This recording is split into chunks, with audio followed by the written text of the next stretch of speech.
Good morning, everybody, and happy Tuesday, um, July 19th, 2022.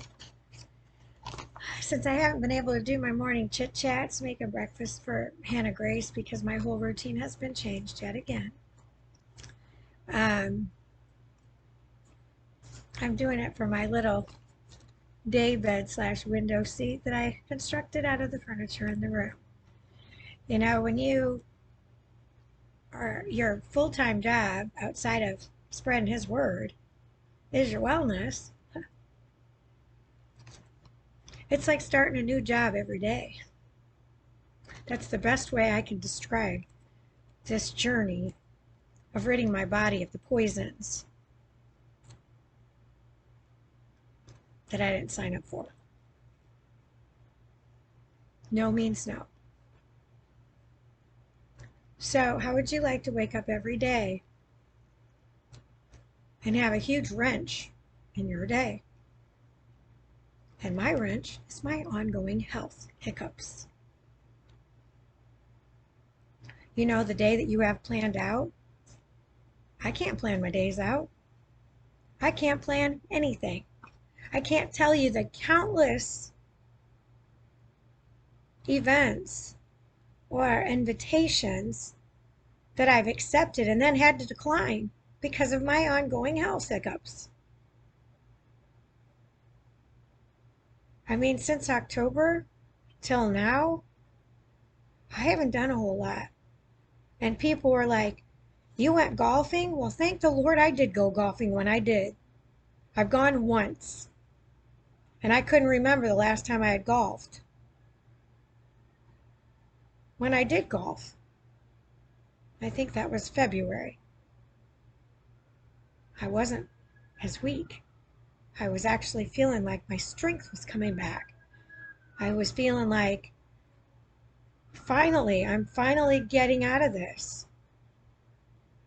Well, that was short lived because Man's World decided to add more stress to my life when those parties knew stress was the biggest contributing factor to my health.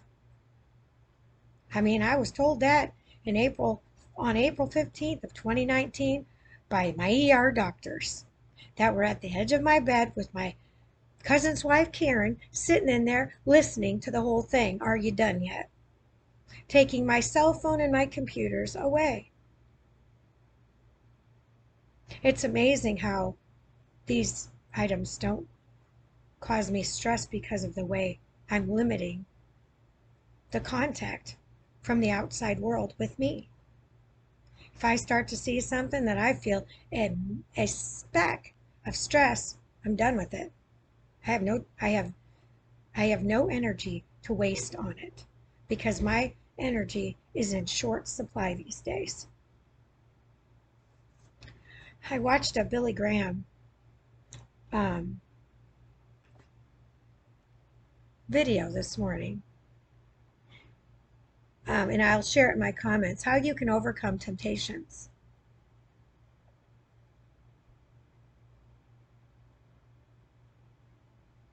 Today is bonus day 54 for me. I've been down 54 days. I've left this resort twice, and that was early on.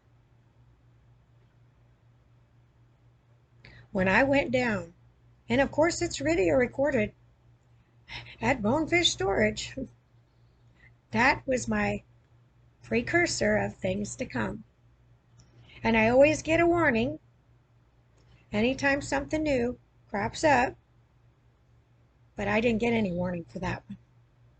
It hit me like a ton of bricks and brought me down to my knees, or almost. I think I got down to squat level. And I'd stand up. Matthew was with me, and I'm trying to get. He's like, "Are you gonna?" I'm like, "I can do this. I'm gonna keep going." It's almost like that engine that could. I think I can. I think I can. I know I can. You no longer think. You're like, "No, I can do this." Well, I can't have that mentality anymore Because if I push myself, what's going to happen next is not good. I'm going to pass out. I mean, I used to be the sight of blood. Everybody knows how I was. The sight of blood. I mean, my glasses would fog up. If I was in a hospital and somebody's getting blood drawn, I had to walk out of the room because it made me sick just watching it. Well, was it I was getting sick from watching it because my emotions couldn't handle it? Or was it a message from him saying, if they take the blood and they test it properly, they can find ways to help this individual, not hurt this individual with poison. You know, those artificially manufactured drugs in a lab that the doctors keep whipping out these to diagnose you when we all could do that for ourselves. Well, most of us could. Some people don't even have access to computers or the internet or any of that. So they rely on whomever they trust. Just like over in Africa, when the government they thought was helping them, making them sterile, killing them off, killing off their offspring, lying to them like they're more test monkeys in their ongoing lab experiment. I don't know. I call a spade a spade. That's the way I look at it. So is that why I was constantly passing out or feeling like I was going to pass out? My temperature would rise. I could start hearing in my ears. Wow, wow, wow, wow. I went, if I can hear my heart beating in my ears, I had better find some place to lay down. And I can't even tell you how many times I would stop and drop. Literally. I would stop myself from walking when I got to the wow, wow, wow stage in my ears and lay down on the floor with my legs up in the air. I had countless doctors and nurses walk by and say, do you need help? I go, nope. You just leave me here. This will pass and I'll be okay. My body cannot handle the sight of blood. Well, let's fast forward to my first official riding lesson. Because it was like fighting tooth and nail to get Phil Wagaman to help me get on a horse. You know, his love of horses. Give me a break. He doesn't know what love is. And that was quite instrumental to me witnessing when he was packing up to go back home. Well, to one of his multiple homes. Because his beloved horse Zeus didn't want to go with him.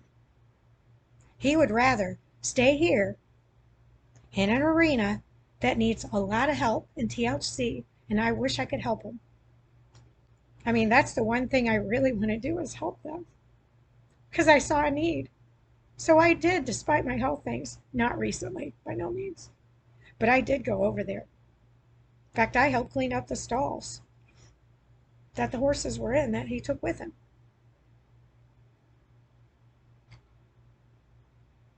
I mean, I clean up the poop after my girls. Why wouldn't I want to clean up the poop after the horses? Why do I need to hire somebody to do that? I don't. I didn't at Green Acres when Zeus was there either. I went out every morning. And I fed him breakfast, and he was excited, banging, banging, banging. Come on, Mama. And then I would clean out a stall. And if I didn't do it right then, I was back to do it soon after. Because I wanted him to have fresh bedding every day, just like I had the luxury of. But Phil could have cared less about that. He just throw him some food and walk away. Well, that's not a love for horses, if you ask me. If you're going to love your horses, you love them 100% completely. And if they have something that comes out of them that you need to clean up, then so be it. That's what you do. But he didn't. He just let it pile up and pile up and pile up. He didn't care. That's when I took over because I couldn't take it. I mean, because horses like to lay down in their beds. I do too.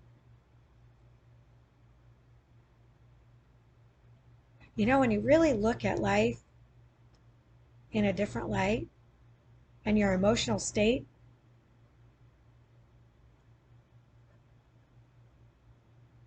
is effortless, effortless, truly effortless. It's a whole different ballgame. It's a total game changer.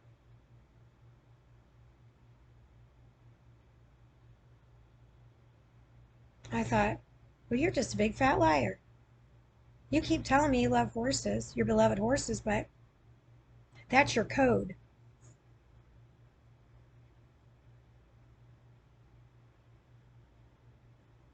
That's your code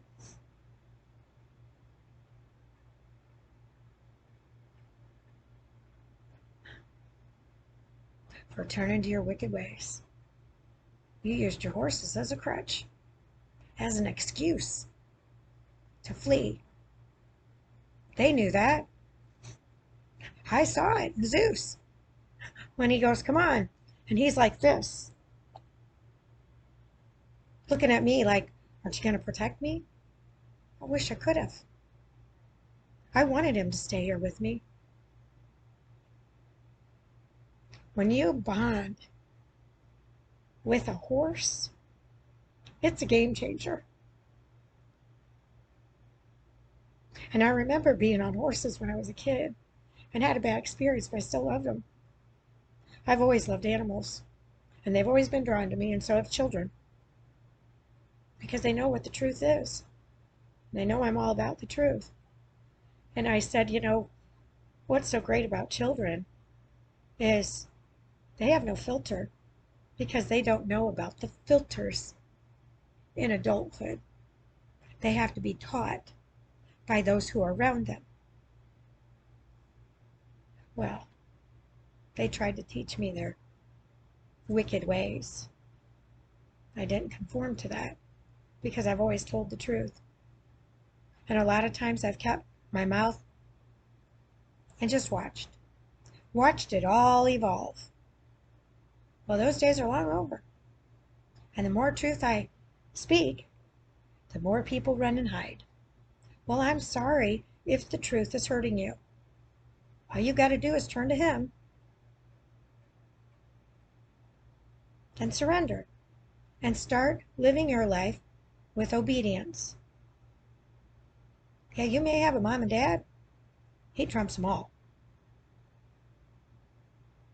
He trumps them all. And if they're saying something that's contradicting this, you need to quote scripture in front of them. I mean, how else are we going to change this world if we don't put this back in our daily routine? Not just on Sundays. For that tick-tock, tick-tock, and all the men in church are sleeping. That always was poetic. The women were awake in church all my life. It's always been the men sleeping. Well, it's time for you men to wake up.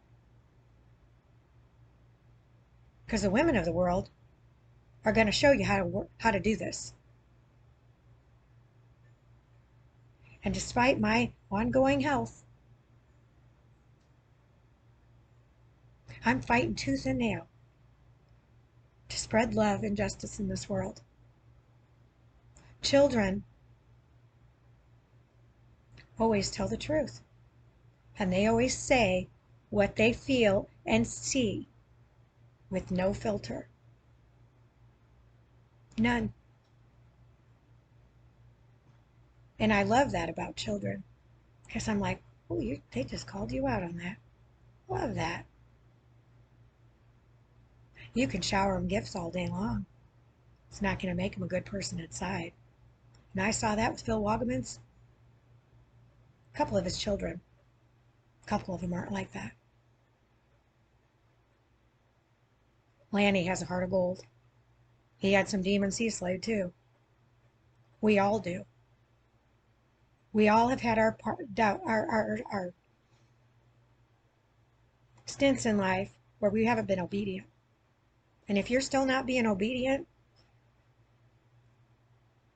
you need to turn your life around. Open up this book and start being obedient. I told one of my girlfriends, because they were like, oh, pray that I get this car. I said, you know what? You can pray all day long, but you ask Jesus, that's something you're supposed to have. Because if you're supposed to have it, it will work out. If you're not, then why aren't you getting that reward? Or is there a better one coming on and down the road? Now, I don't know if they ended up buying another vehicle or not, because I can't keep track of certain situations. I just take each scenario and put it in my little file cabinet in my beloved brain that just keeps growing and growing and growing, learning and learning and learning. And what's crazy is all those years of being a tax collector is still embedded in my mind. The basics of it, my love of it.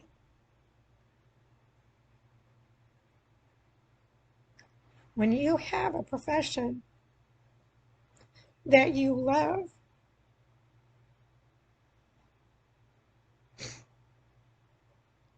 and man's laws make it so that the taxpayers' hardened hearts develop from their beautiful, loving, softened hearts, you can no longer love that profession.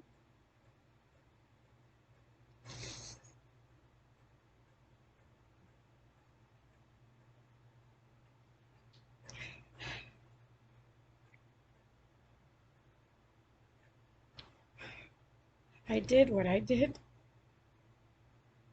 not to help them.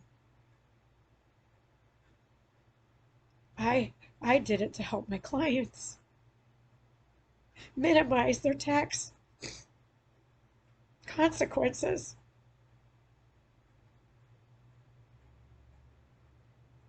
I despised the amount of taxation that was out there. I mean, come now. Let's pay sales tax on our stuff, and then let's let property taxes kick in, and let's continue to pay taxes on the stuff we've already paid taxes on. I mean, let's just be honest. We worked and we had taxes taken out of that. Then we go to the store and we buy stuff and there's taxes taken out of that. And then if you have a business, you have to pay taxes on the stuff you've already paid taxes on. Well, we're up to 3 different tax levels. Employment tax, sales tax, property tax. Are you catching on yet? They'll tax you to death. And I watch that with my clients. Because then you get sick. And if you have insurance or you don't, it's really interesting how they just will magically write off medical expenses.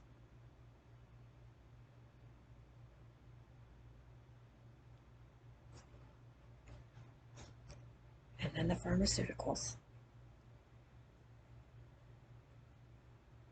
I rest my case. I've watched it. I've watched it and studied it. And what's so crazy is when I was in the thick of it, I didn't realize how much I was studying it, despite my disobedience.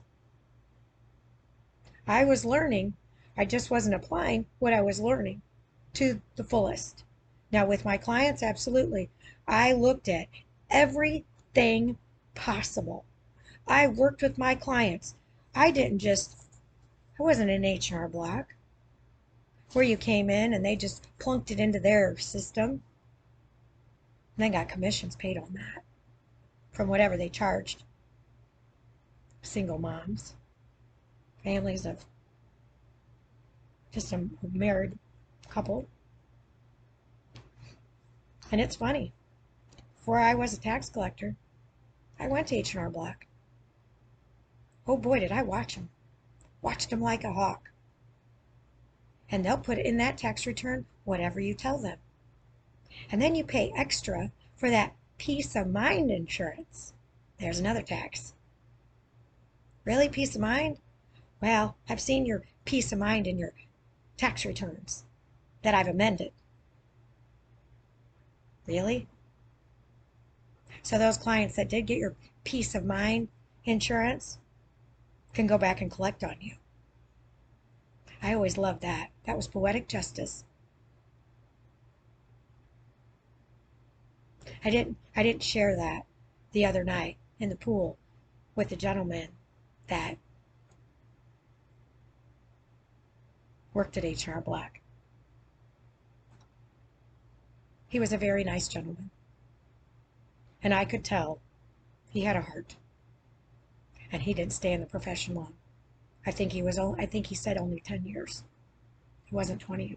His dad was in it forever. He was a state auditor or state revenue officer.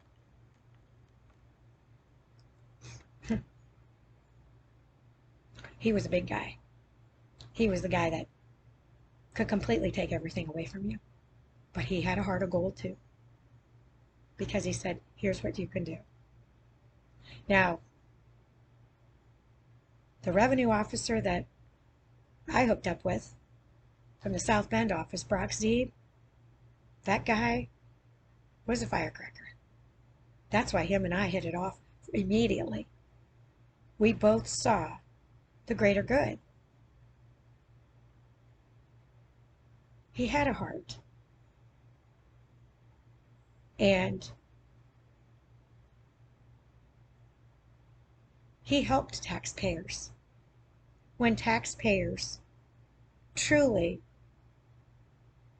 were struggling, truly were 100% honest with him, but those that weren't, he did to them exactly what they deserved and took everything away from them because they felt entitled.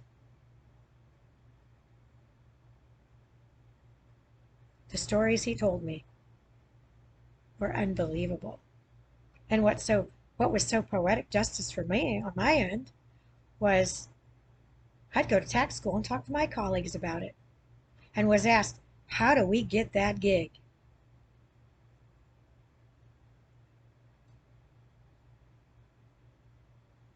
You think I'm going to?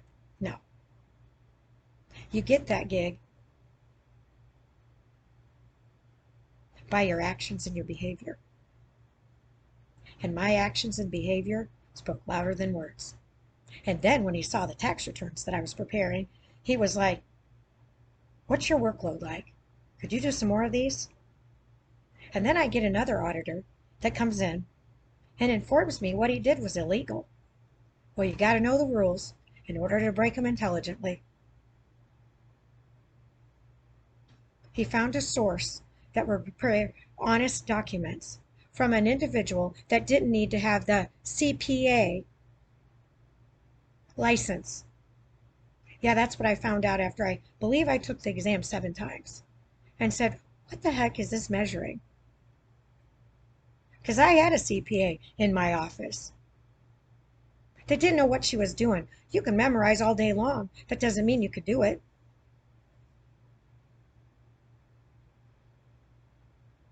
And what'd she do? Pack up and leave in the middle of the night. And then thought she was going to contact some of my clients. Really? Yeah, they all start calling me.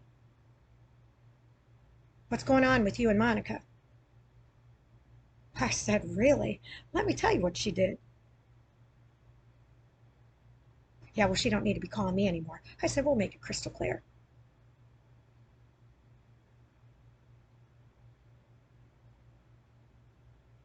That's how trusting I've been my whole life. Fool me once,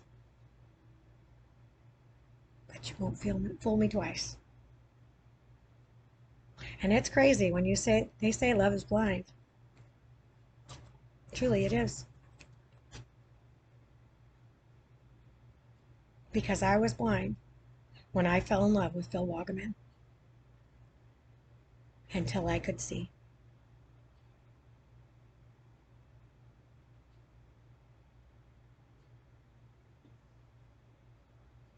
This man watched his father and just followed right in his footsteps. And I realized that when his mom reached out for me, never meeting me in my life, when she's on her deathbed with hospice care, begging me to help her cross over, begging me to help that man sitting beside her, that she saw the darkness within, because it was within her husband. I have never met a family, an immediate family, with so much darkness and so much entitlement and heartless. And if you don't fit within their mold, they discard you like a piece of trash and walk all over you, or attempt to walk all over you like you're a rug. That's what they did to me. And what did Phil do? Nothing to defend my honor. Really? Because he wasn't a man of God. He wasn't a man of God. And I'll never forget the day that we watched The Other Woman together. I watched his behavior. And then it just filled in all the blanks. That was after we stopped dating. Because we haven't been dating since October 15th of 2019.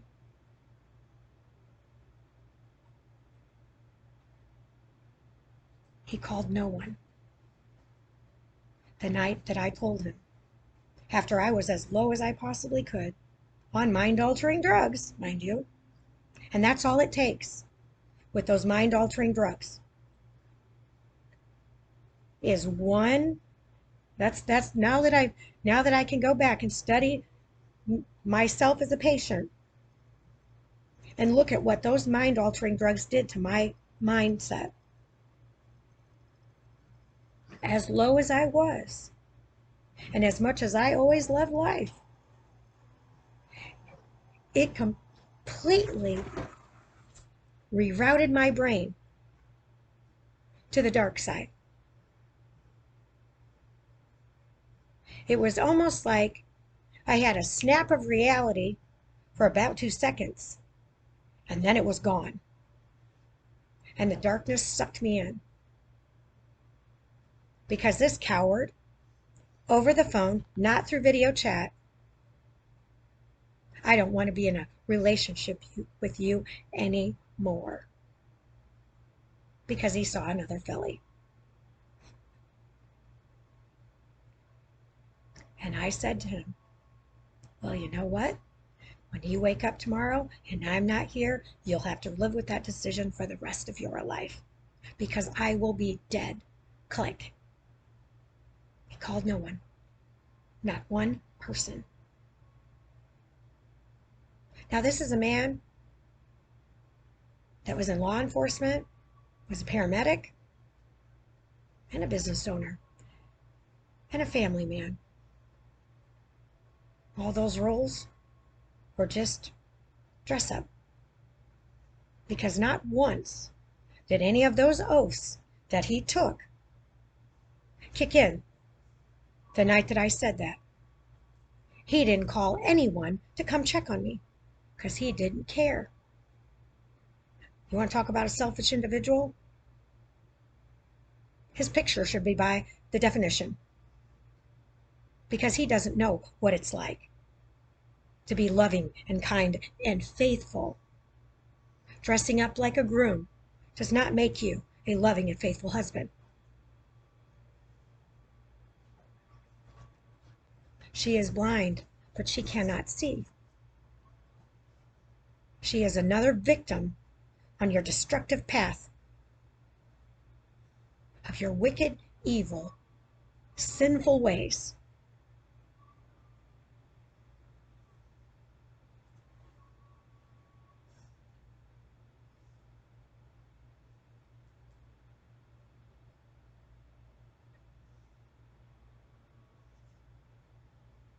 So I grow up in a house of hell, and then I fall in love.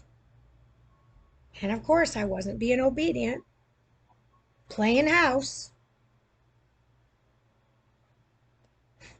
with Mr. Douglas. Wow, far from Mr. Douglas, that's for sure.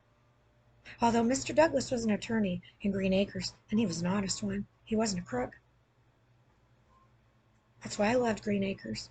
That's why I loved all those shows from the 80s. Because they were truthful. Even though there were crazy storylines.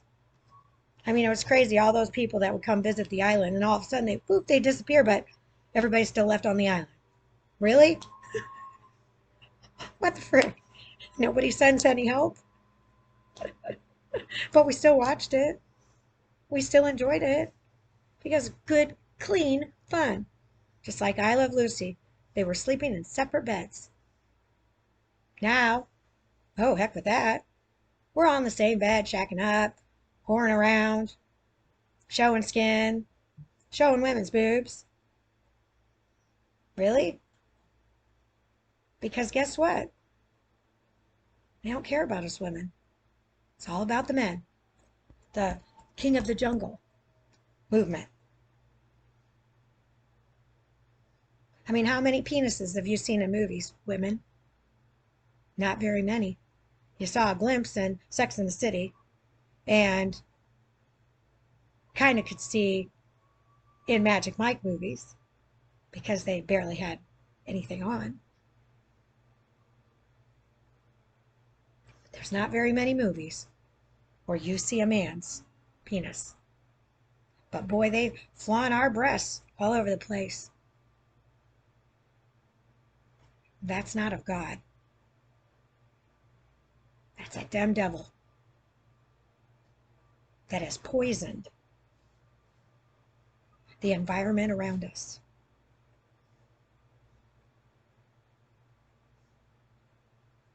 Now, not all men are like this. I have witnessed countless loving husbands. Ken and Nancy Hagedorn. That man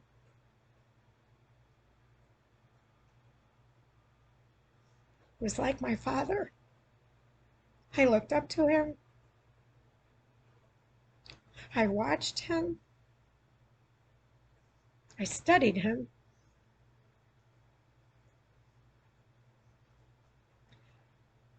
And he adored my father.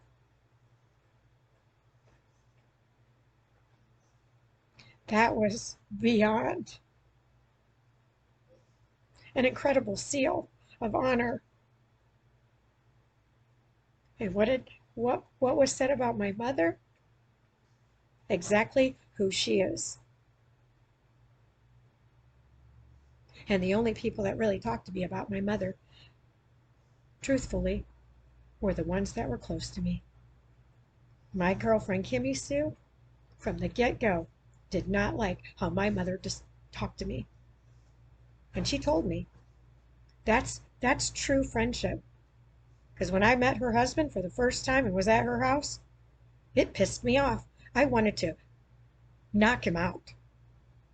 I looked at her and I said, is this the way you live? You've been living like this your whole life with him? Treating you like this? Treating you like you are a piece of, like a rug or a piece of garbage? Disrespecting you in front of your children? She goes, yeah, he's been like that for years. I said, that's not okay. That is not okay.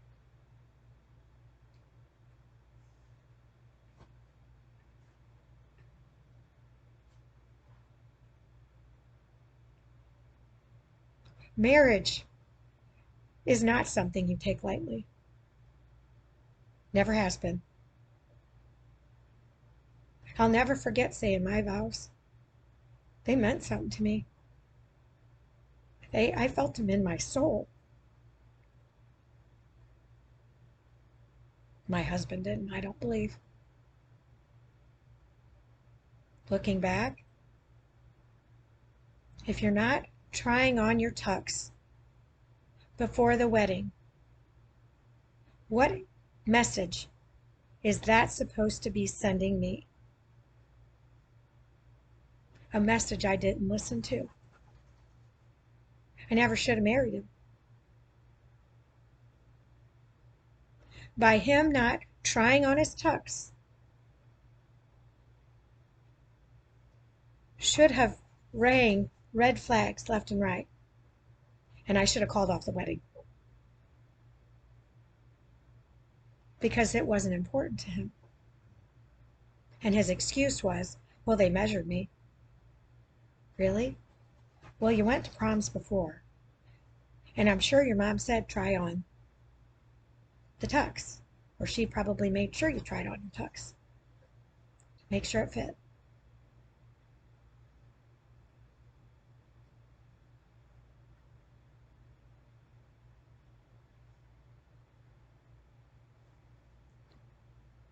Because the pattern was there, the behavior was there, the love was not there. It was at first. It was at first. But it wasn't built to last.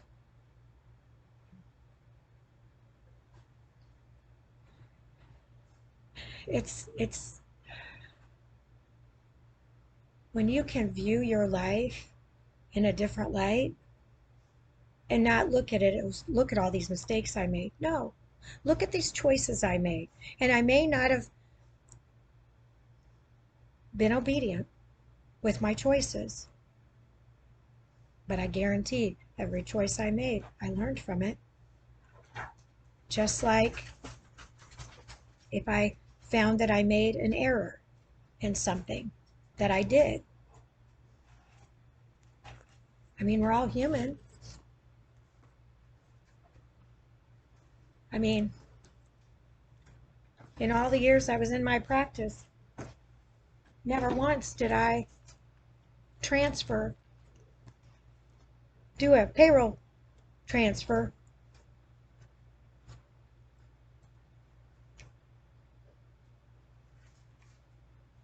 and transfer the wrong amount.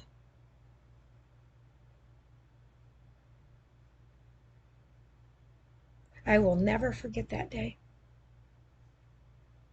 I didn't even know I did it until I got a call from my client, and luckily they had enough money to cover it. So they were prepaid for their payroll taxes. By the grace of God, they had the money because I didn't have the money to give them.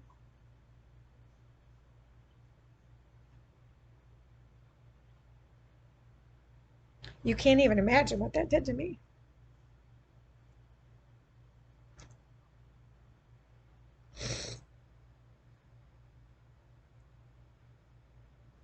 But that was when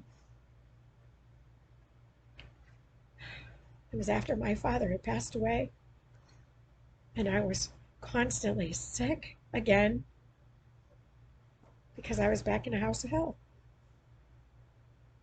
And I didn't realize it until I was so far in, there was no way out.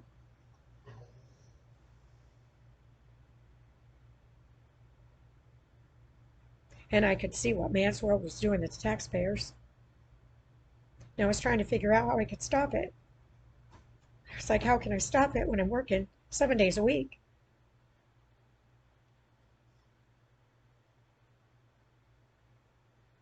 Till I got to the point where I physically couldn't do it anymore. I mean, when your doctors are telling you, are you done yet? You want to die with a healthy heart? No, I don't.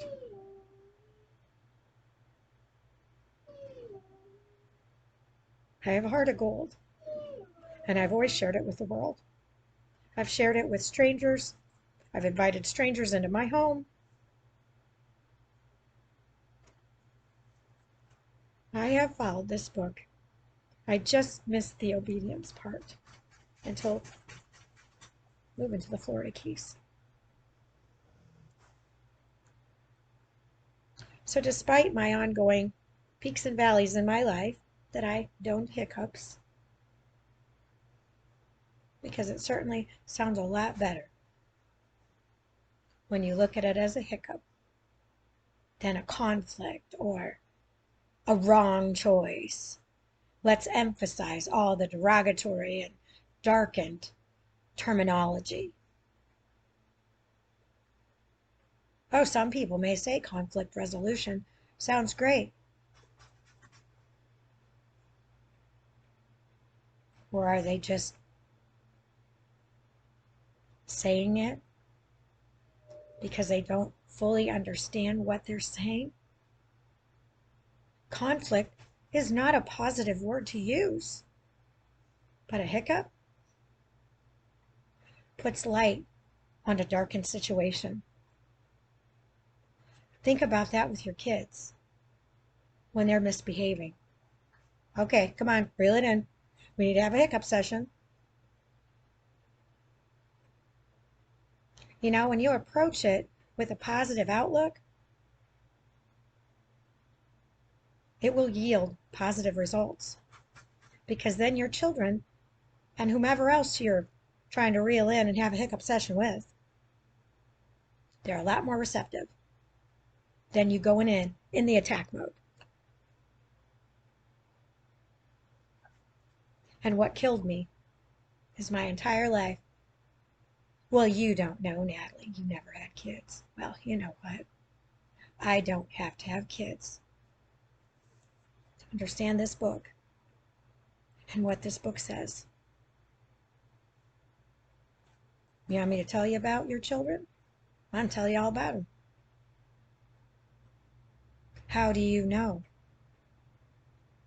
Watch their behavior. Actions speak louder than words.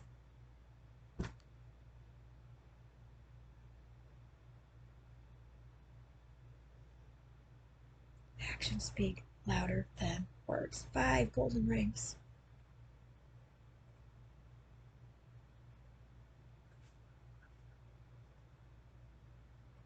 And Phil Wagaman's actions spoke louder than words. That's why when he broke up with me for the 3rd time on my darkest day, I told him 3 strikes, you're out.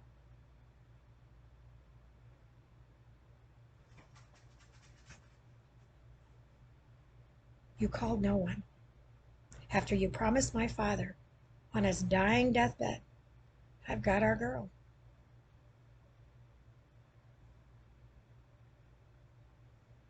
That was written when you spoke it to him. I don't care if it wasn't written in man's world. It was spoken, therefore it was written in God's world. And it's amazing the amount of attorneys will tell you, well, you just need to cut your losses. No, I don't. He's not going to let that happen. He's going to set the record straight. And how did he do that? When he laced up his shoes and he ran. And he found a new filly to pour on the acting. And I guarantee you, he learned some things from me. But he's not applying them in the proper way. I guarantee it. Because I've watched men, after we've stopped dating, utilize some of the things that I taught them. But they didn't utilize them in a positive light. They took them and twisted them so they were darkened. Well, there's nothing that I do that's dark.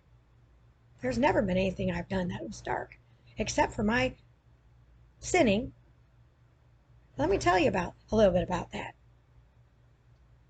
When you believe your wedding vows, now this is before I really looked at the picture. So think about this one. So I believed my vows. When my husband gave a month's notice at work, so he lived in a lie for a month. His mom knew all about it. I don't know who else while they did at work. Not one person told me. Want to talk about a reward and a gift? The night before I was going to pack up and leave, I went in to see my boss, Debbie Bailey. I said, Brian and I we're having serious issues in our marriage. I said, can I take tomorrow off? Absolutely. And boy, were they shocked when I called to tell them what he had done. And when I found out, I didn't find out about the 30 days notice till after he had left the house. But when your husband doesn't want to work your relationship out, what more can you do but help him pack? That's what I did. I still was the wife, taking care of him till the bitter end. And then what did he do? As soon as he got in that car and started driving, freedom. Okay, really? We're still bound under God and under the law. And what's he do? Commit adultery.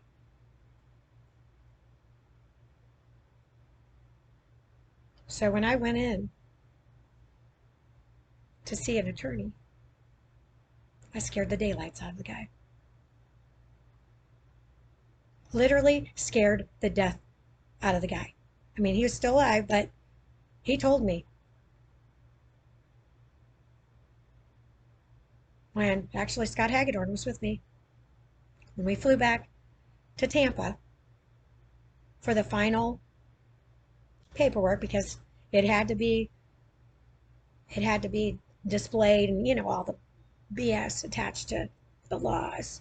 It has to be written, it has to be announced, whatever.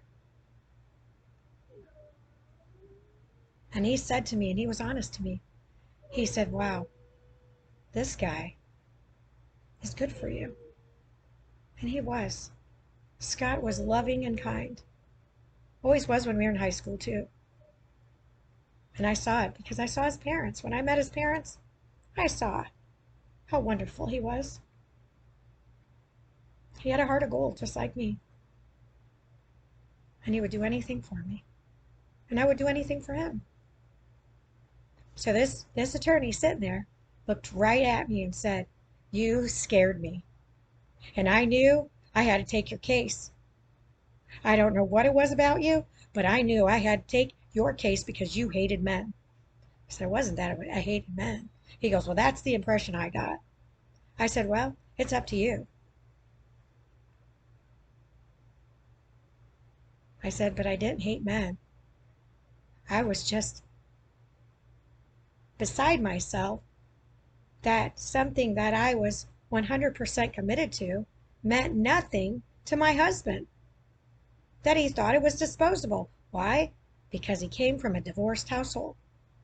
Well, so did I. But I studied this every night, like this, with a flashlight under my covers. I've been shining my light ever since I was a kid, even though I was living in a house of hell. Now I don't need this. Well, I do if I turn off all the lights. Because my light is shining so bright that those that live in darkness are fleeing. I saw that with my girlfriend's husband, who was stealing from me, even though I was willing to give them whatever they wanted. But don't just voluntarily help yourself, which that's what he was doing.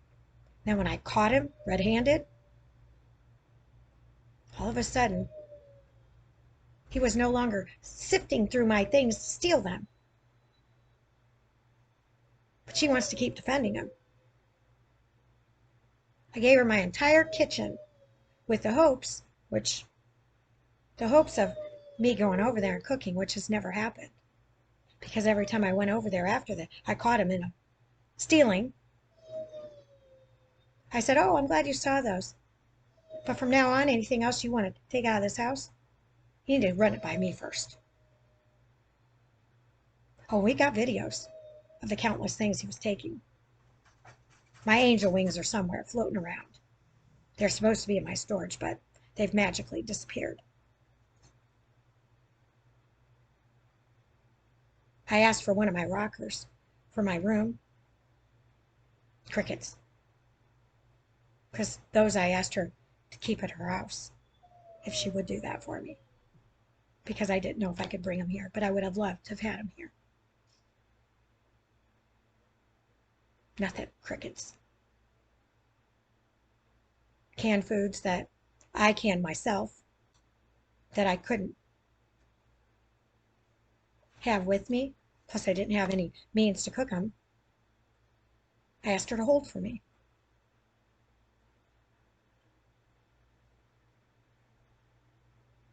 So those people that you love have an agenda. I have come to realize that.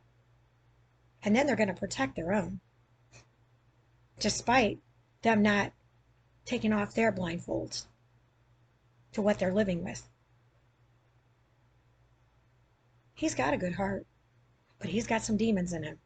And I saw that because after that day, he kept hiding from me. He didn't want to come out and see me. Then when I caught him lying on a tax return, he totally didn't want to talk to me.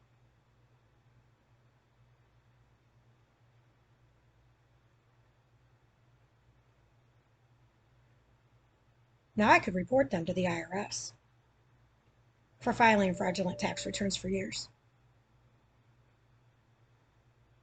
But those demons can eat them alive. I just pray that they see the light before it's too late, because time is running out.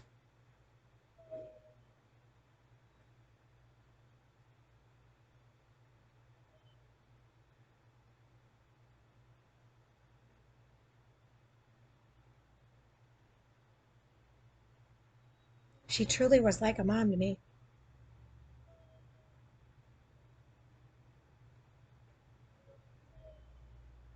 And where is she now?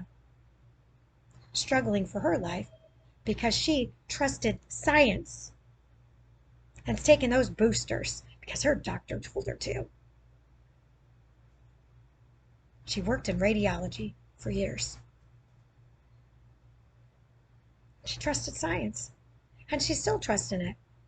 She doesn't want to listen to anything I'm saying, but I've tried to tell her, okay, you voluntarily got the injections. I didn't get them. So you tell me how they're in my body. Nobody wants to listen. Nobody wants to hear what I'm saying. But the facts don't lie. October Moderna, December Moderna, May Moderna. That's the worst one out there. And all three of them are within me. And I took Moderna yesterday, and it about wiped me out. I barely made it up to the front to get breakfast. My whole body was like this. And you could see it was like that. It's affected my artwork. I can't do straight lines, or at least I couldn't a few days ago when I was doing another piece of artwork for one of the Lovelets here at this resort. So I sat and socialized because there were people coming and going, because I physically could not get up and walk to the next room to get the rest of the things to do breakfast. I barely made it to a chair. And as I sat there, I'm like, oh no, that damn devil is not taking me out. You can forget it. You think you're going to fight? Well, I'm going to fight for more. And if that means I have to fight from being in a chair, then so be it. Put up your dukes. You want to try to come in my dreams and show me some horrific red figures with yellow eyes? You don't scare me. That's ridiculous. If God laughs at the enemy, I'm going to laugh at the enemy too. That's why I laugh at Phil Wagaman. You know, it's funny. He changes his status from engaged to married, but there wasn't one picture. Now, if it is something that you really are committed to, you are shouting that at the rooftops, sharing that with the world, right? That's what I do. All you got to do is look at my Facebook page. There isn't a stone unturned. I have been beyond honest. I have said it all. I am beyond transparent. And if anybody says anything outside of what they know of Natalie, you can bank on that being a big fat lie. And that's why the rumors in Elkhart, Indiana are so full of shit.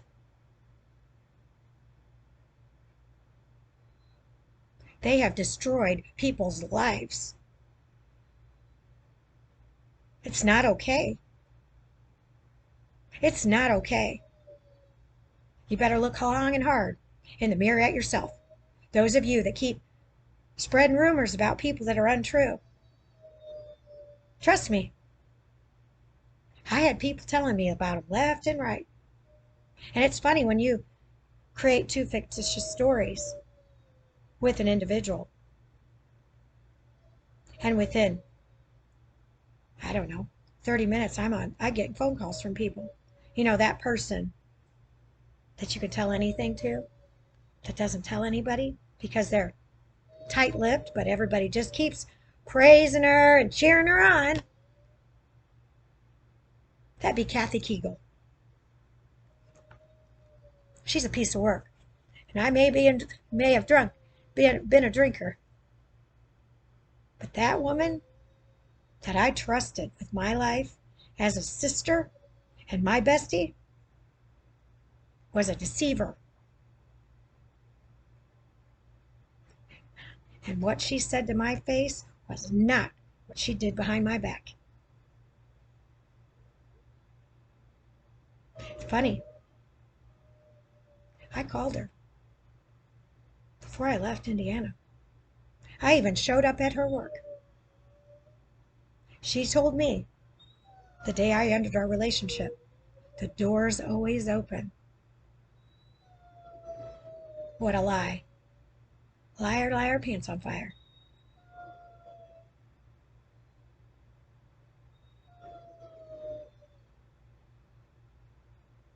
You can be as social as you want. That doesn't make you someone that follows this book.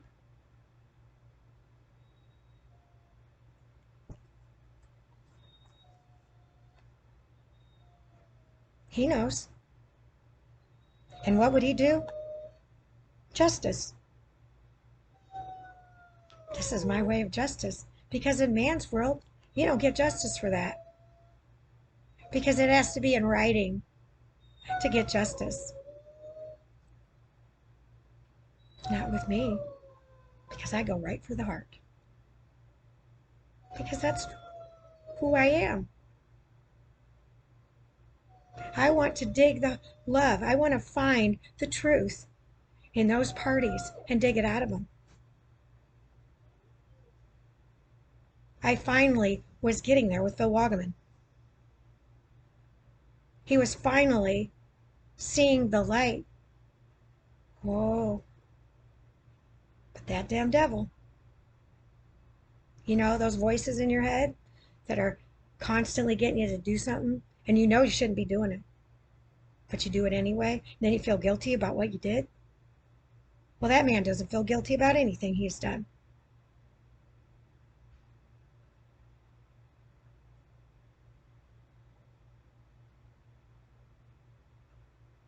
He'll find out. the error of his ways. And all I've done is pray for him. That's all I can do at this point. Because in January, he slammed the door in my face without my knowledge.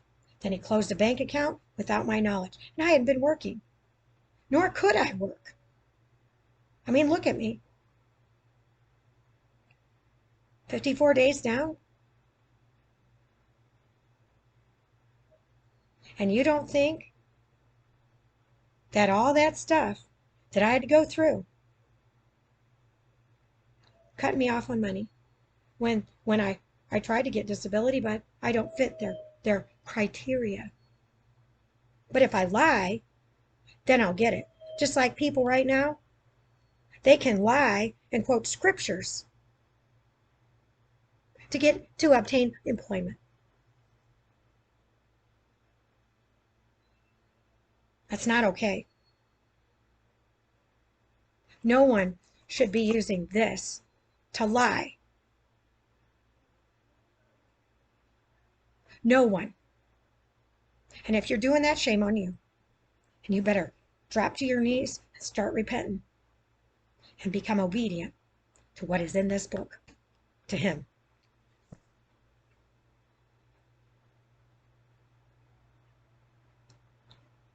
I barely eat because this is nourishing me.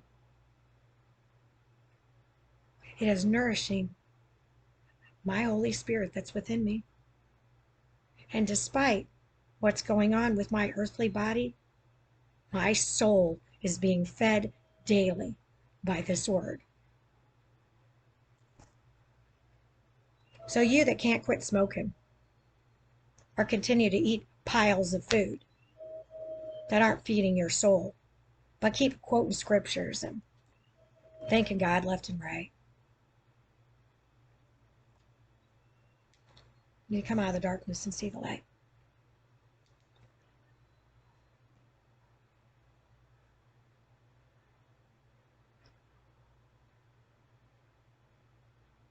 When my stepdad Don, who I love to death, I call Poopsie, called me wearing a red shirt, all proud. Boy, it was like looking at the devil at that point in time, to be perfectly honest. I just won $16,000.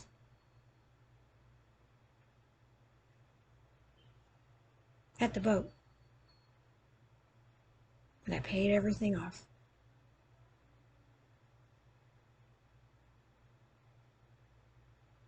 Well, Dad, maybe you can help with the phone bill that's due on the 30th. Because you obviously have more money and you have a steady income. I cannot work. I didn't qualify for disability. Phil completely cut me off, even though he promised my father on his deathbed. Oh, yeah, and I don't have any rights. Because under man's world, you have to have it in writing. Well, I do.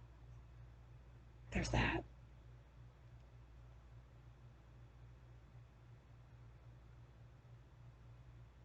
So I've been living off the blood money. Because that's what I'm calling it. I call a spade a spade. So the phone was shut off. That was a gift. Because I've been turning it off anyway.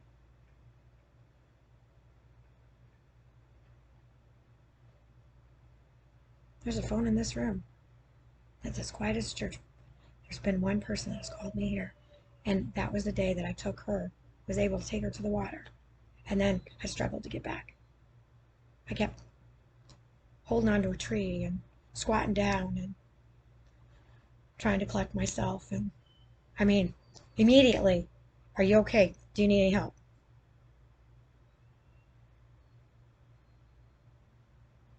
By strangers. By strangers.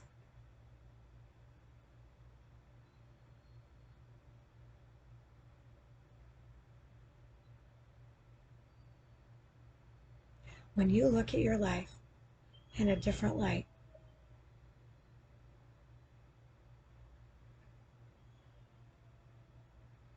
it's amazing how you really see it for what it was.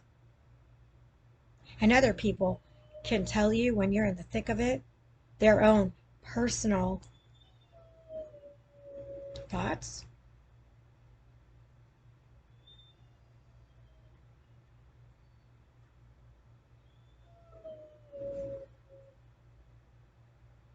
But you have to see it with your own eyes to believe it.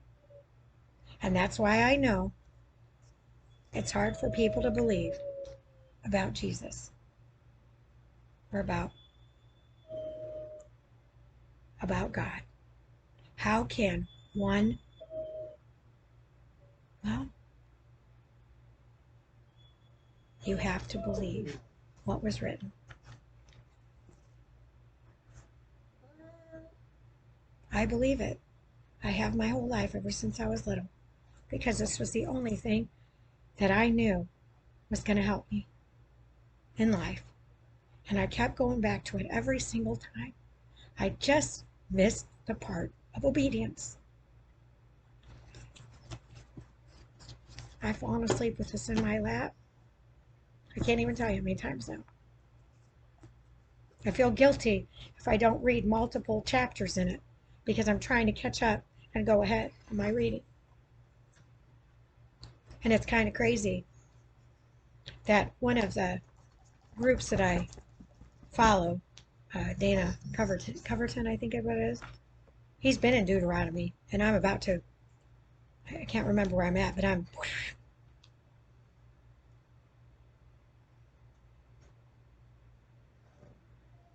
everybody wants to give me advice, and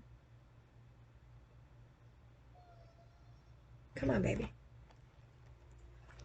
on what I should be doing with my life. Come on, get here. But I'm doing everything I can. I appreciate everybody's input, and I take it to heart. And I love that. But please understand, I have been doing my wellness for over 2 years now. And I know my body. I know what it can handle and what it cannot. Come on, Hannah. It's okay.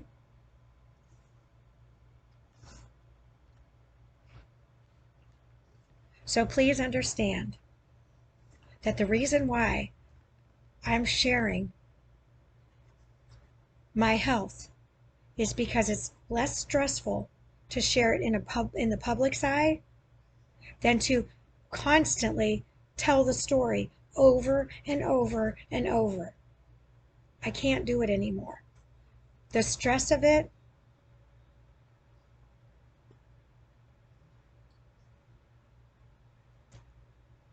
is sucking the life out of me.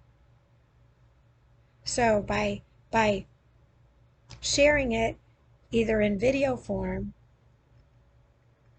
or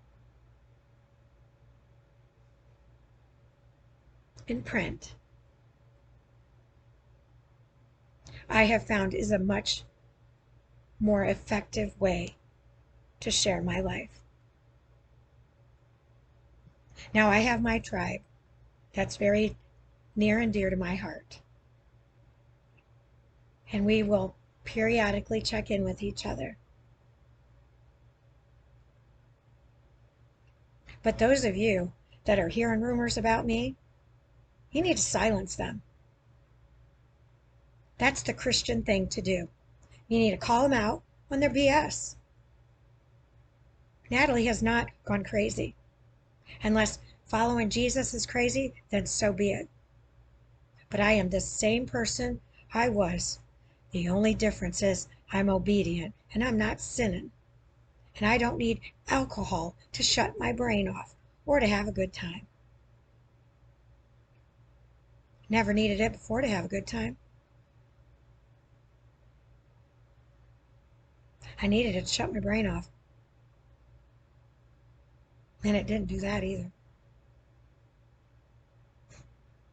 Just made me make poor choices. But I'm going to go back to that and touch on that for one more second. My life of sin wasn't all like that. Because remember, I was married.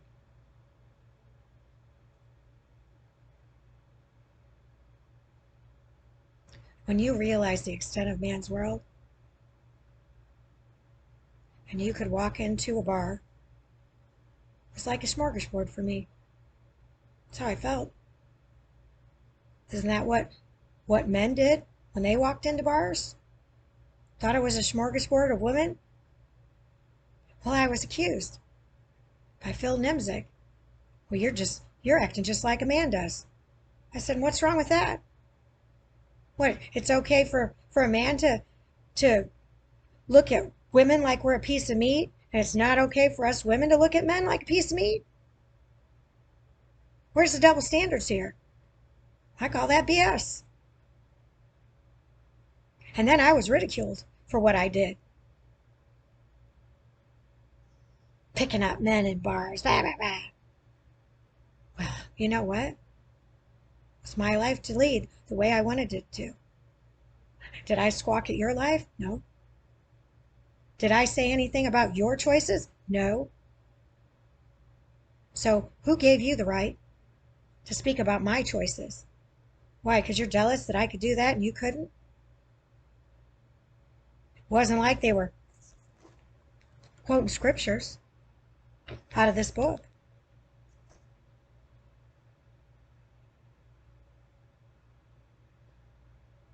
Crazy. Even when people learn about a boyfriend and don't tell me until after I end it about what they discovered. Really? You're killing me, Smalls.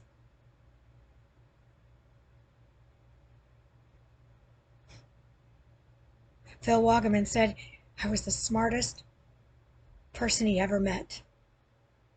Why? Because I fuel my brain constantly. I'm not looking for a quick fix in life. Because I'm not running from my life. I never ran from it. I just buried it because I didn't want to deal with it. But men, even when I'd walk in for my smorgasbord, it wasn't always like that. I went to dance. I love to dance, just like my dad. That's why a lot of times we were out together. I wish I could have went dancing with my dad every weekend. He always kept me safe. He loved me unconditionally. Even though my mother didn't. Men still would think they were going to grab onto me and touch me inappropriately in a bar. Okay, excuse me. Did I give you permission to touch me? And Norma Cardoza taught me at the jail when I signed up for that class how to protect myself. Get the bouncers to be your friends. That was easy. You need protection. Get a driver. Don't drive. Don't drink and drive. I did that enough in my life. When countless friends of mine were getting DUIs, I stopped drinking and driving. Not to mention, I didn't want to hurt somebody. Despite me driving, literally felt like I could drive with my eyes closed all the way home.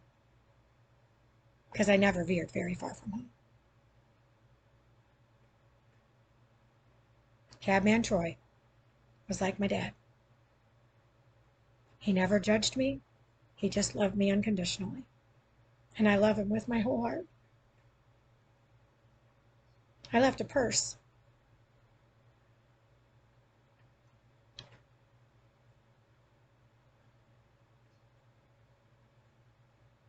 in his van one night. And he kept it for me. And not 1 cent was taken out of it. And I had a wad of money. I think I had almost $1,000 in my wallet to deposit in my bank account. that I didn't make it to the bank by the time they closed.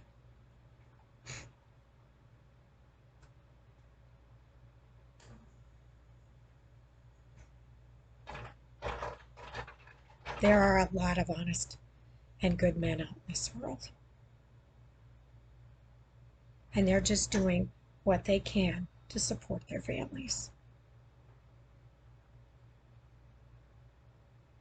But this world has become darkened by man's ideals and about these laws that have continued. Like I said, at first I traced back the corruption to 1965 when I was born, to the Kennedy years, until Ida B. Wells came up a few days ago. And in 1892, the corruption. Wow. Blown away. Blown away. I blame that on the banking system. That's what started this whole nightmare. Alexander Hamilton. He started the ball rolling.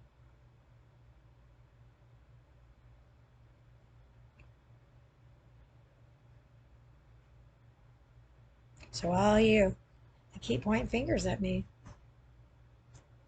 guess who you got to answer to?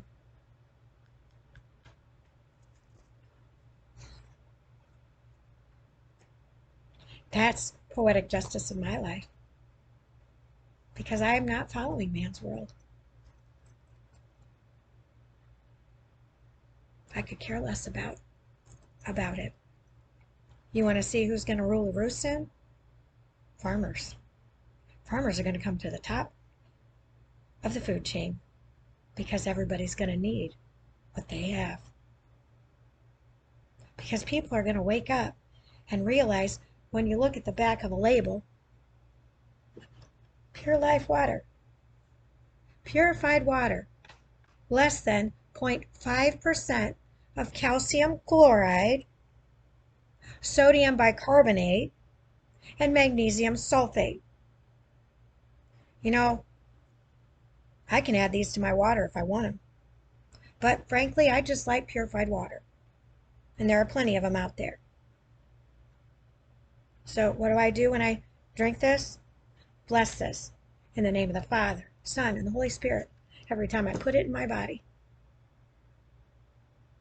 Because I'm on his plan now. I'm living in his world. And people still want to fight me tooth and nail. You need to get a job. Well, I have a job. I'm a minister for him that wrote this book. Well, maybe not this particular one.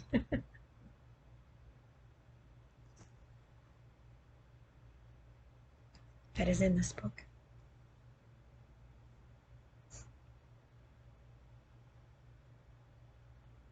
And the more I read, the more I learn.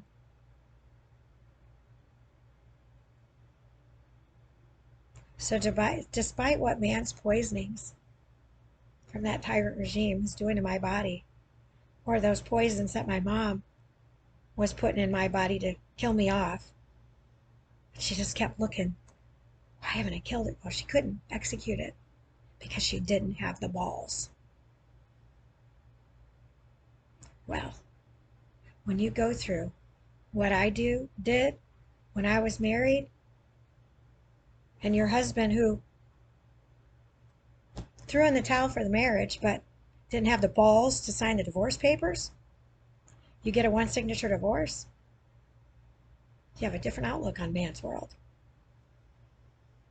And that's what I set out to do. I set out to be different. I was a woman of honor, still am, and integrity, still am, with truth and honesty. Did all that and still am. And will continue till he calls me home.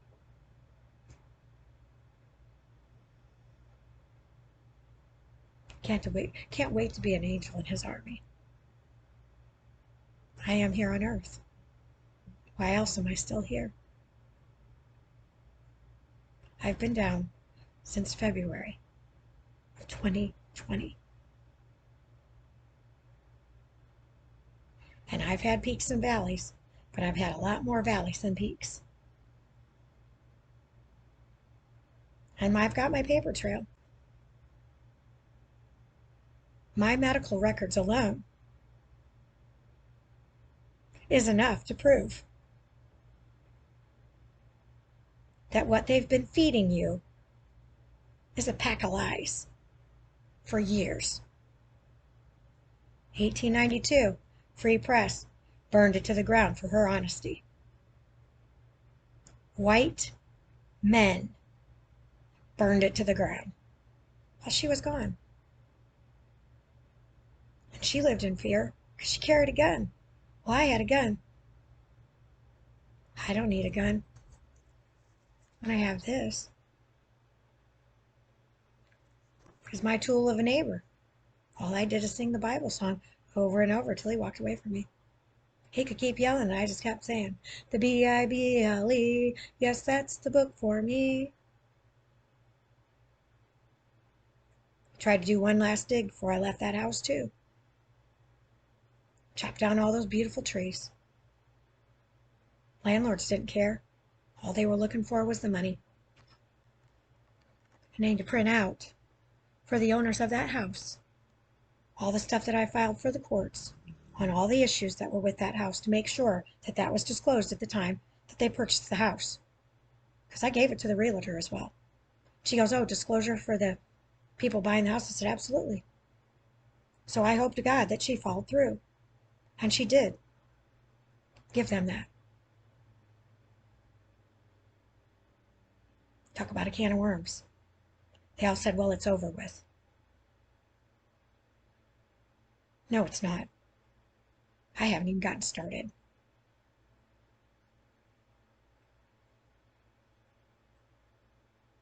One of the newest accreditations that I acquired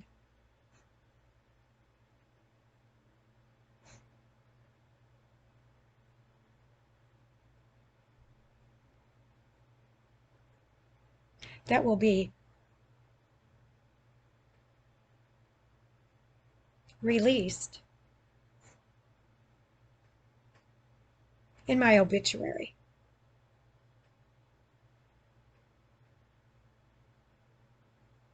Unless I make it to my birthday. Now, if I can make it to my birthday, then I can release it. But if not, I will release my new accreditation in my obituary. Because I took an oath. And when I read that oath,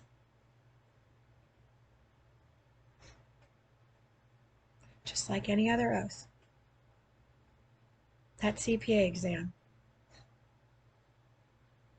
what was that testing that you could study and pass a test?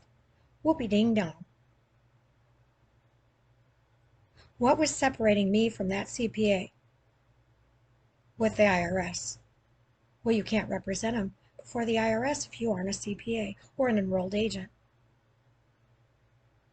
But if I prepare honest tax returns and I make sure that my clients don't lie on their tax returns, why do I need that?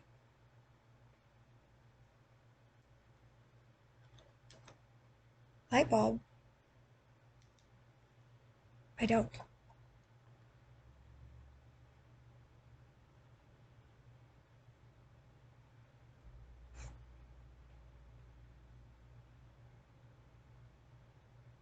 Oh, but you, what? I said I was a CPA? No. Monica was. I wasn't. But I certainly wouldn't want you to have her do your taxes. And you didn't want her to do your taxes anyway. You wanted me to do them.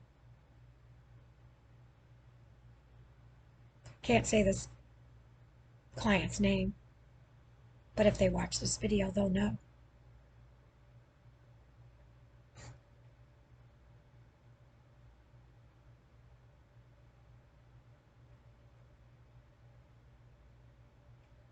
whom I'm speaking of. That is the smartest person he ever met. Why? Because I've constantly been learning my entire life. Because my brain is like a sponge. Always has been. What a beauty our brain is. And it just would drive me out of my mind that people wasted it. We're just conforming and just happy, not excelling in life. And I never understood that because I just couldn't get enough learning. And everybody says, well, don't you read books? I'm like, no. I couldn't because I was constantly reading tax code, trying to learn about the industries, constantly learning about all the bones of man's world to bring me to where I am today. But what's funny, you're the smartest person I've ever met. He told everybody that. Even Bonnie, whom he didn't want me to meet.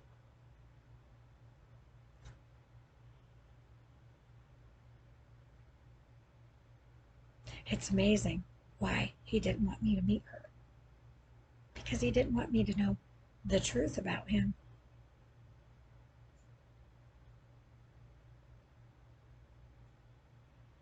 Her and I are like this. Like this. Loves. Talk about an instant bond. When you can see another person's heart and you share the same, just like the Florida Keys. And I've even talked to guests about it. Don't you just feel the love? The Canadian mom and her daughter. That at 22 years old, I think it was 22 or 23, bought her first house, and the key to her house she had tattooed on the inside of her leg. How impressive is that? You know, I think for a long time, I looked, because of my evil mother, my mother was the most judgmental person I've ever met in my life. She would look at people. She would look down at people because they had tattoos. And I was like, what for? I look at it as artwork. And instead of hanging it on their wall, they'd rather look at it on themselves every day. It's their body to do with it what they want. Is it disrespectful to him? Only what the content is could be construed as being disrespectful. But it's not my body. Do I have a tattoo? No, zero. Did I think about it? Yeah.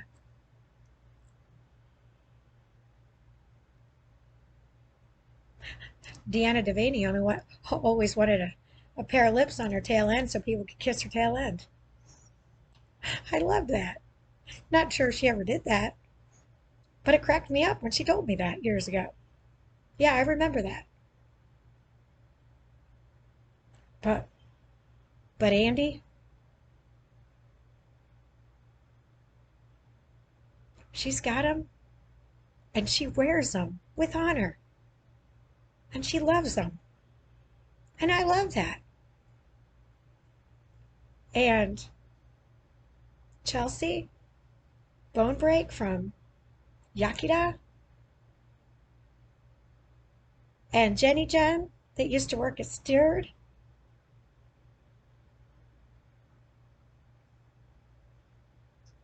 Hearts of gold.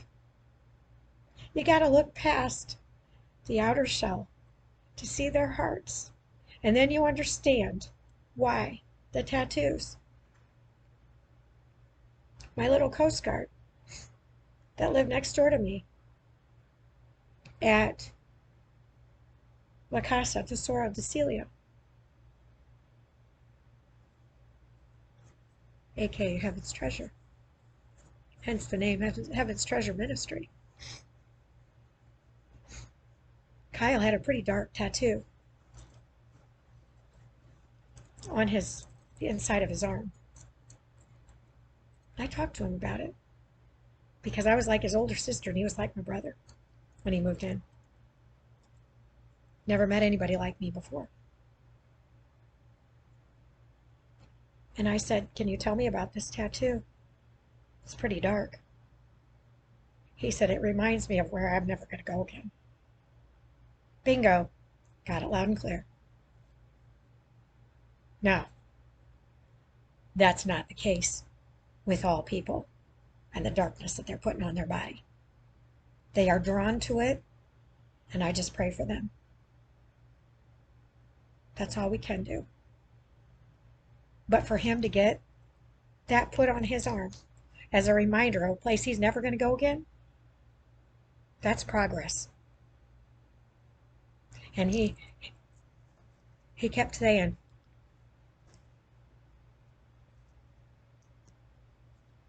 "I don't have a strong relationship with him."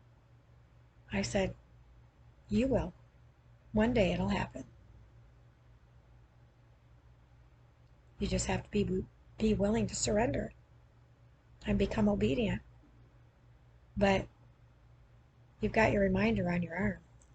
So if you're staring away from that on your arm," he stopped drinking. He had never bought any alcohol. He was buying it, doing all kinds of stuff. When he started seeing the world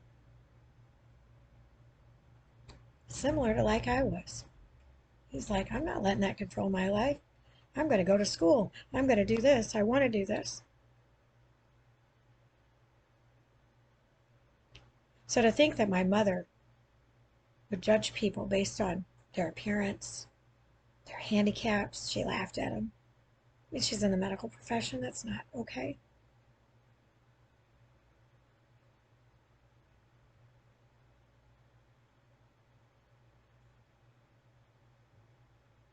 Why go into a profession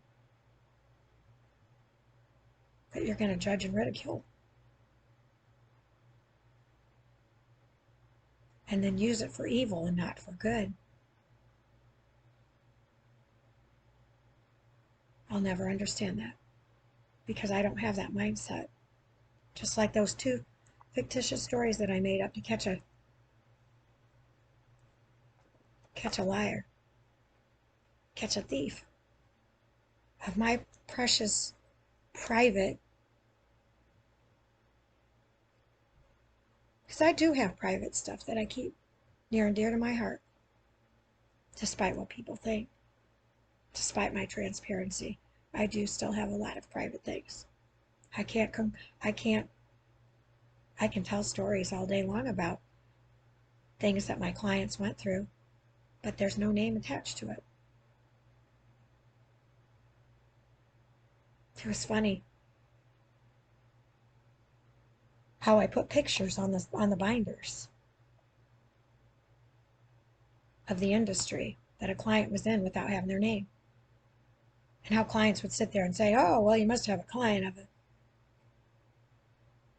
And I just look at them. I said, "Well, you can look at them all day long, and I'm not going to tell you who it is." Even when we'd be out in public, if I was out with a client, "Well, how do you guys know each other?" I didn't say a word. I'd just look at them and say, "You're on." Some of them would say, "Well, we met at her office. I was referred to her office." Or they'd just say, "We've just been friends for years." And it didn't matter what they said.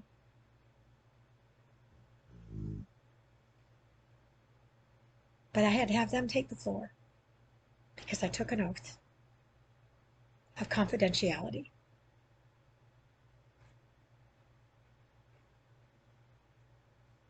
And every judge and attorney, every paramedic, firefighter, and law enforcement, they've all taken oaths. And a lot of them have broken those oaths, left and right, because they got themselves wound up in the darkness of the enemy and the corruption of the system that they are so strongly enforcing. I got that loud and clear as we were driving into the Florida Keys, because I was really paying attention. And it started off with a decoy cop cars. I was like, oh my gosh, what am I getting myself into? Paradise has its rewards, but it also has a darkness. But the beauty of it, there's way more light here than dark, unlike Elkhart. Now, the light is getting brighter there, but there is still a lot of darkness up north, because I'm witnessing it on Facebook. And they're laughing at the devil, but making fun of hell. Like it's a fun place to visit.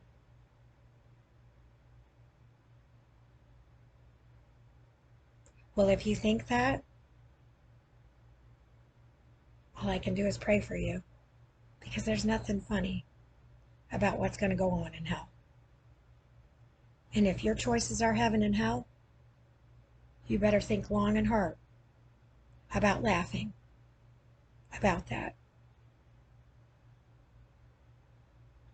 Because Earth, the hottest day on Earth, is not even a snippet of how hot it is in hell, and there's no relief there. If you think hell's going to be like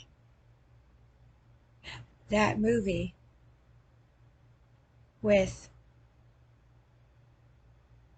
oh my gosh, The Devil's Advocate is the name of it. You can think again.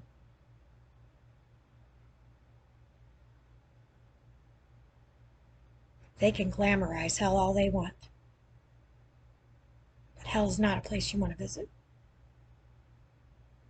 And if there's any kind of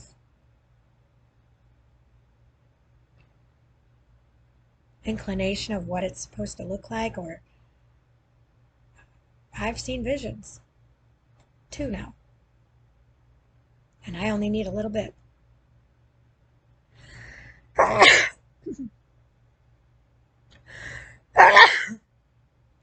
Excuse me. God bless me.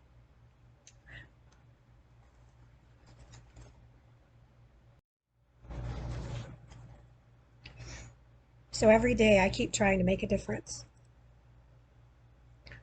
I keep spreading his word, because I've been doing my homework assignment daily, trying to absorb everything I possibly can from this book, and he knows how much I want to know all of this before he calls me home.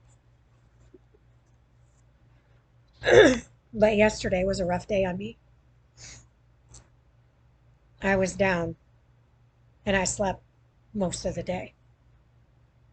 When I physically could not walk myself back from breakfast, it kind of took the wind out of my sails. You know, because I keep saying I feel like a sailboat. I get to smooth sailing. I was going down quick. Another valley amidst all the peaks. So last night I walked down to Ed's because I saw Deputy Dog, aka Mickey, running around. I called him Deputy Dog because his little collar looks like a sheriff's badge. So I just wanted to sit and chit chat with him, and he had the day off. I didn't know that, but I was tired. I kept yawning, so I was making him yawn. It's crazy how contagious that is. And finally, I was rocking forward and back, which normally was generating energy before. It wasn't. It was putting me to sleep, like it was when I was a baby. Which makes me understand even more so how closer I am to getting home. in heaven because my energy rocking would recharge my battery. And no matter how many times I rocked, it wasn't recharging my battery. So I finally had to bid him adieu and make the trek back at a snail's pace, turtle pace. They're both pretty equivalent, I think, at least in my eyes. So I get back here and take a deep breath and start to walk up the stairs. I get to the top and I get lightheaded and I have to sit down. And certainly it's not because I'm out of shape. My body is just done worn out.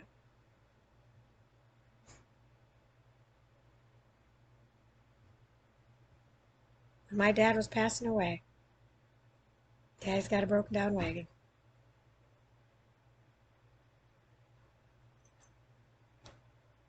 That's where I'm at.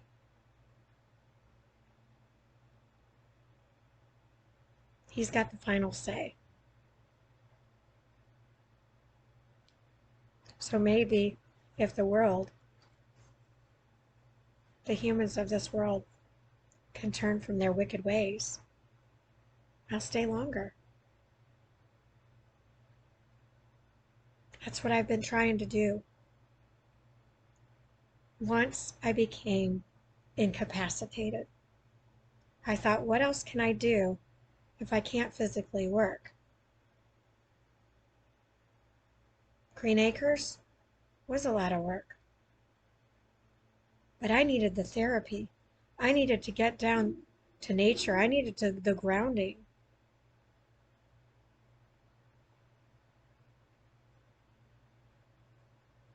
So the smartest person Phil Wagaman ever met, until January, when he said to me, well, outside of me, that was the biggest lie he ever told.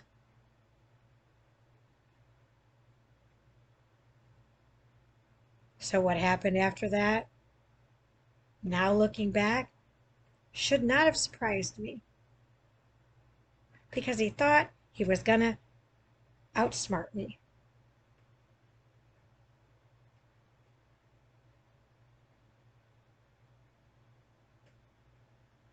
When you break the law, you break the law. And there are consequences. And it doesn't matter how much money you have in your bank account. It's not going to buy you out of breaking the law. And any accomplice on your path that has assisted you with breaking the law will be found guilty as well. So my advice to you is to drop down on your knees and be obedient, because your day of reckoning is coming before the Lord. And your judgment day will not yield fruit if you don't make atonement for all the wrongs you've done in your destructive path. I bought you one of these, Phil Wagaman. Do you even know where it is? I think you need to open it up and start reading it, starting with Genesis.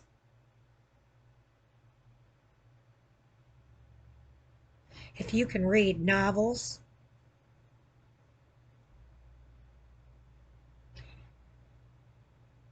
and watch movies about the Navy, not sure where that came from, but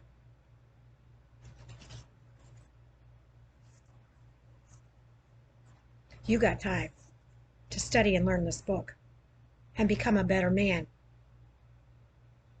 If that wife of yours doesn't leave you beforehand. The problem is you went into that wedding, that marriage, not out of love, because you don't know what love means. Because if you did, you would never have promised my father on his deathbed, I have our girl, and throw me to the dogs to fend for myself. That is not a man of honor and integrity. And he can lie and say whatever he wants. But he and I both know the truth, and everybody around knows that. That's all I speak is the truth. So if he has said anything that is contrary to what and who I am, he's a big fat liar with that too. He's just like the rest of the rumor mill in Elkhart, Indiana, and Goshen and in all the outskirts. I'll never forget working on the reunion committee and the countless people that were texting me wanting to know gossip. I was like, what the frick? We are not in high school. And that's why I had lots of guy friends in high school, because I couldn't stand the gossip. And I didn't want to be a part of it. People would say what they wanted, all they wanted. Everybody knew I was a sweet person in school. Nobody knew about my home life because I kept it private, because nobody was helping me anyway.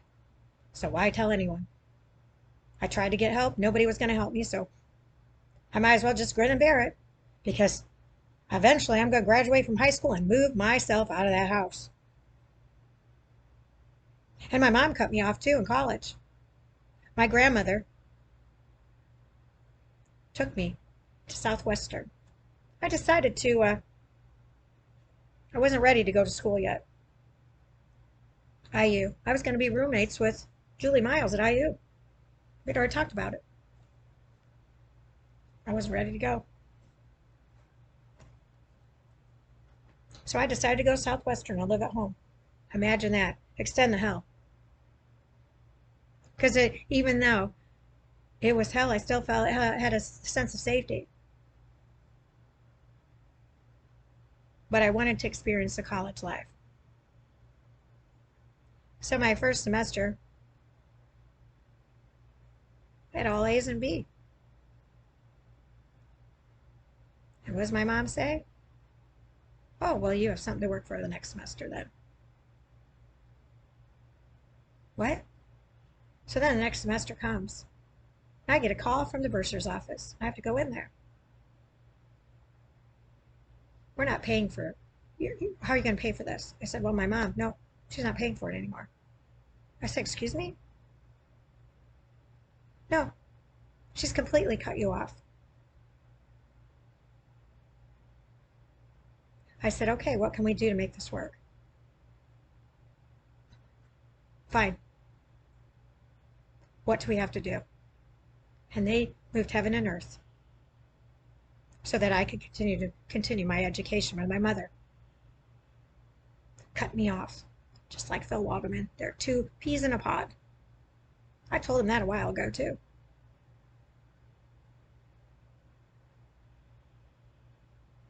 My own mother cut me off. So it didn't surprise me with my dad calling to gloat about his winnings and don't tell anybody. Why? Because you owe somebody else money that you're not paying off? Somebody in the family that you've gambled with and you owe money? I watched that my whole life too.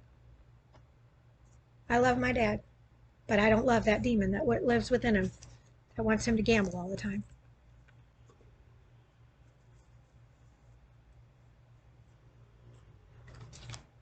Nor do I like witnessing it in other people that I love.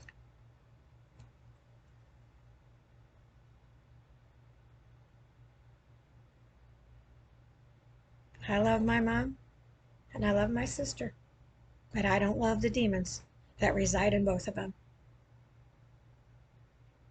They want to live in their own little fairy tale of fantasy world filled with darkness. That's their choice.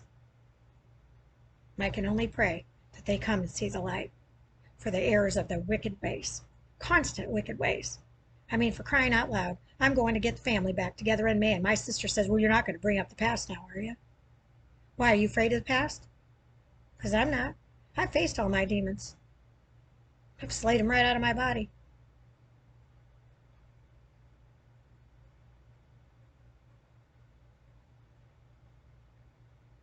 I didn't have to, because all I had to do was go and see why I was going there. God wanted me to go to see them for who they were.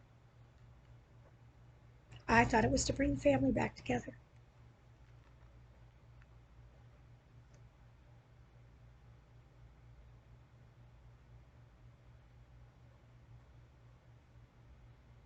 She was quite the actress, giving me a hug and a kiss on the lips. When I arrived, I went, oh, brother, this is rich. And they thought they were going to pull it off. They kept piling on their lies, one right after the other, and stumbling over it. Really? Fool me once.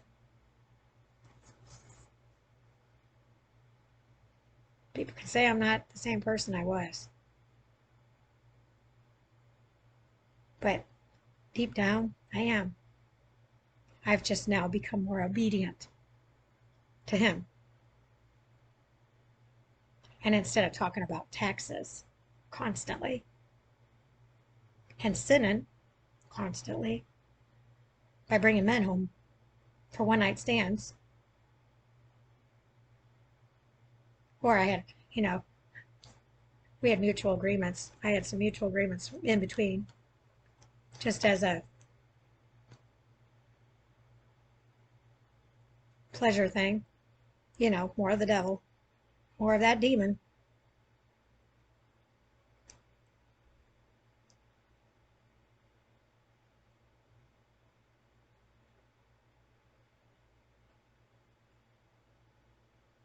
Why is it okay for men but not okay for women?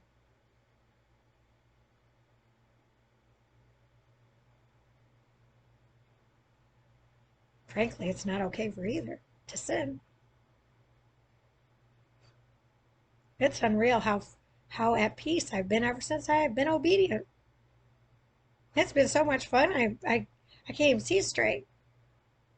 I'm like, oh my gosh, you gave me another day. Oh boy. And every day it's like, oh, Hannah, we got another bonus day. And she just looks at me like, thank you.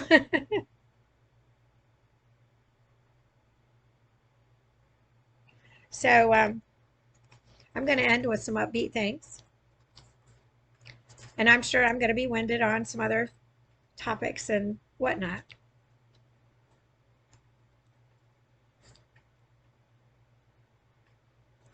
So I'm going to start with my walk with faith for July 19th, Tuesday, Taco Tuesday. All God's words are right, and everything he does is worthy of our trust. Psalm 33, verse 4. And then, since every day is a gift, let's do our 365 gifts. I'm so excited. I can't wait to see what's coming up. Number 200, little pleasures. Well, how perfect is that with, that's kind of like that was with me, even though it was a sin. Guilty pleasures is what they were.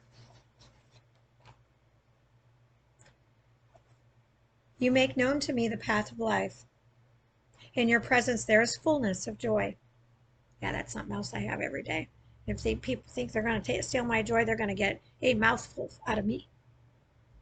At your right hand are pleasures forevermore. Psalm 16, verse 11. Life is filled with little pleasures. Lunch at a tea room with a friend. I love the tea room in Elkhart.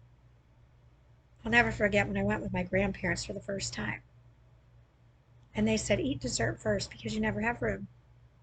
I love that about them. I said, I've always had a sweet tooth. My dad was the same way.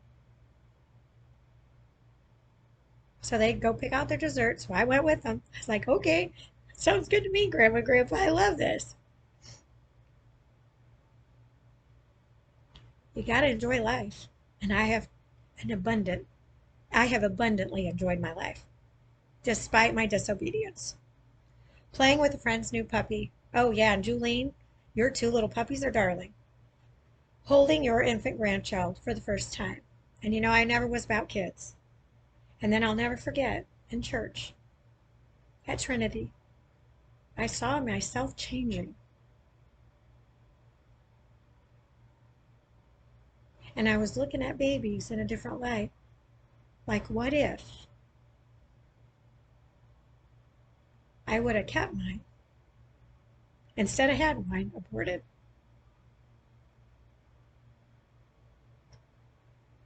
What would my life have been like?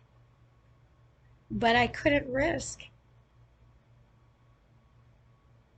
a child growing up like I did. I had too many demons, obviously, in my life that I couldn't deal with it. And I couldn't risk.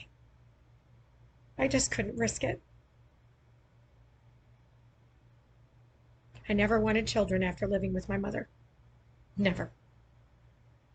My brother doesn't either. A half brother that's half Canadian and half American. Why? Because we didn't want to subject our children to what we were subjected to as kids. And it didn't change with him, even though he was the golden boy that she always wanted. She wanted a boy for her beloved Brian. She kept trying. She kept having girls.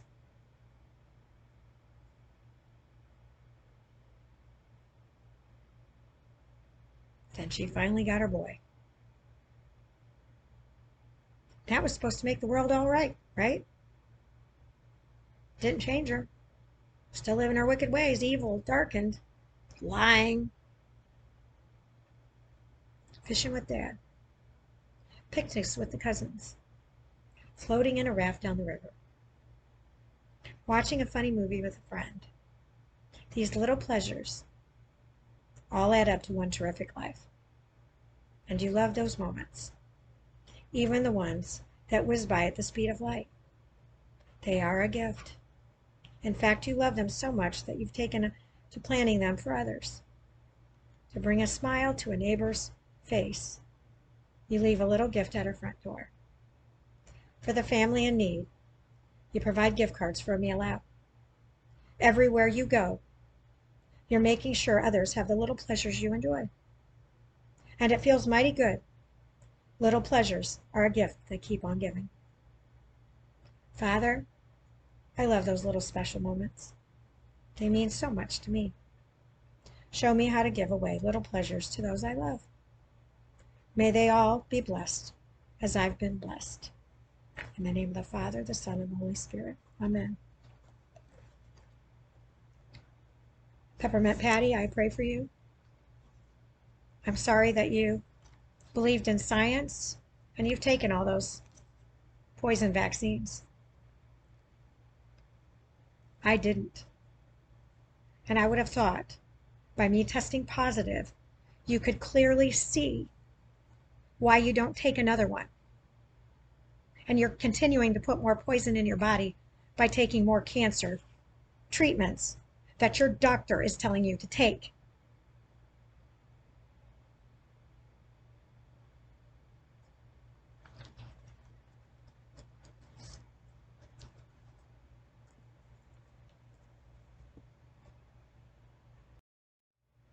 You and anyone else that's inflicted with pain needs to believe in his word. And once you believe it, his word, and that he is a real, this is real, and he is, you can recite this prayer over and over. O Lord, the oil of your healing flows through me like a living stream. I choose to bathe in these clear waters each day. I will keep my eyes on you and trust in you that I will fully recover. I give you all that I am and rest in your peace.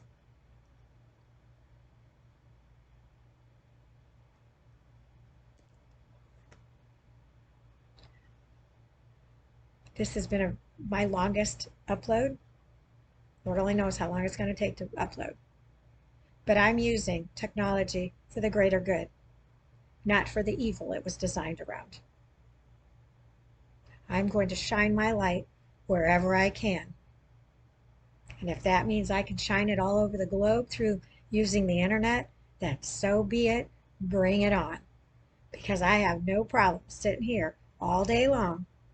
If I'm weak and can't walk from here to the door, I'll keep using my beloved voice and shining my bright light. I don't know where I did with my, oh, there it is. It was behind my water for the world to see. Won't you shine your light today? Love to all bunches and bunches.